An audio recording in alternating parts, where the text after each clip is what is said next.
Politically സെൻസിറ്റീവായ നാടാണ് കേരളം.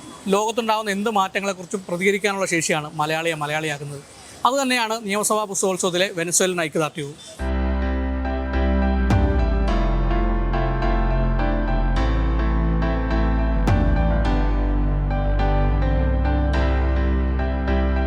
ഒരു ജനാധിപത്യ സംവിധാനം പ്രവർത്തിച്ചുകൊണ്ടിരിക്കെ അതിൻ്റെ ഭരണാധികാരിയെ തന്നെ ഒരു നിമിഷം കൊണ്ട് പിടിച്ചുകൊണ്ട് പോകുന്ന ലോകം തന്നെ നടുക്കത്തോട് കണ്ട ഒരു കാഴ്ചയാണ് വെനസ്വേലയിൽ നമ്മൾ കണ്ടത്. ഇപ്പോൾ DYFI അടക്കമുള്ള സംഘടനകളൊക്കെ അതുമായി ബന്ധപ്പെട്ട വലിയ പ്രതിഷേധങ്ങൾ സംഘടിപ്പിക്കുമ്പോൾ അതിനോട് മുഖം തിരിഞ്ഞ് നിൽക്കുന്ന അല്ലെങ്കിൽ അതിനെ കളിയാക്കുന്ന നിലപാടുകൾ സ്വീകരിക്കുന്ന ആളുകളെ നമ്മൾ കാണുന്നുണ്ട്.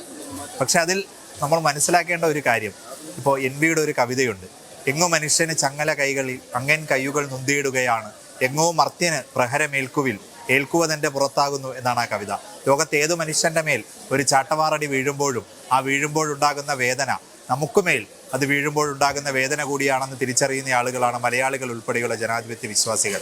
വെനസ്വേലയിൽ കേവലം എണ്ണയ്ക്കുമേൽ ആധിപത്യം സ്ഥാപിക്കുന്നതിന് വേണ്ടി അവിടുത്തെ ഭരണകൂടത്തെ തന്നെ അട്ടിമറിക്കുന്ന നിലയിലേക്ക് ട്രംപിൻ്റെ നേതൃത്വത്തിലുള്ള അമേരിക്കൻ സാമ്രാജ്യത്വം എത്തി നിൽക്കുമ്പോൾ അത് നാളെ ഇന്ത്യൻ ജനാധിപത്യത്തിൻ്റെ മേൽ പോലും വന്ന് വീണേക്കാവുന്ന വലിയൊരു ചാട്ടവാറടിയായി നമുക്ക് മുന്നിൽ നിൽക്കുന്നുണ്ട്. അതിനെതിരെയുള്ള പ്രതിഷേധം ശക്തമായി ഉയർത്തുക എന്നുള്ളത് ഒരു ജനാധിപത്യ ബോധത്തോടു കൂടി ജീവിക്കുന്ന ഏതൊരു മനുഷ്യൻ്റെയും ഉത്തരവാദിത്തം കൂടിയാണ്.